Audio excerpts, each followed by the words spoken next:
লেবু দেখলে মন শান্তি, খাবার মন চাবে, চাহিদা হবে যে লেবু ওখান থেকে জানিয়ে আসি।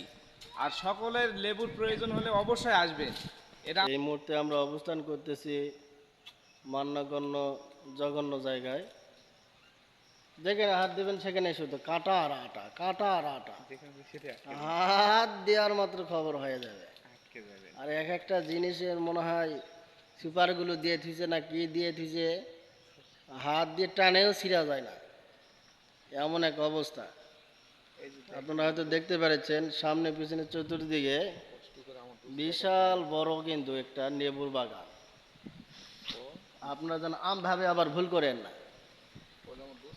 এই দেখতেছেন এই যে আমাদের তীব্র গরম আবহাওয়া, এর মধ্যে দিয়ে আমার এক শয়তান বন্ধু আছে, এ এ এ হচ্ছে লেবুর হচ্ছে শরবত বিক্রি করবে।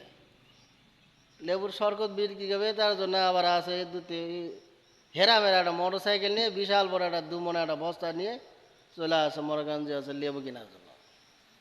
শশা দেব আছেন, লেবু কাটার আর চাকুও পায় না, লেবু কাটা কি দিয়ে। তবে যাই হোক, লেবুর যে মালিক সে কিন্তু খুব ভালো একটা বুদ্ধি করেছে। এক একটা লেবু চূড়ান্ত বড় বড় লেবু, মনে লেবুর গাছের তলে আমরা কিন্তু বসে আছি, এই ঘুরে বেড়াচ্ছি দেখেন লেবুর গাছের তলে, একদম পাকা টকটকা লেবু। শুধু দেখাচ্ছি, দিতে পারলাম না, কারণ দেওয়ার মতো কোনো পরিবেশ নাই। এই জন্য দেখে কারো জিভায় যদি পানি আসে আমি কিন্তু দেয় নাই। লেবু দেখলে মন শান্তি, খাবার মন চাবে, চাহিদা হবে যে লেবু ওখান থেকে জানিয়ে আসি। আর সকলের লেবুর প্রয়োজন হলে অবশ্যই আসবেন।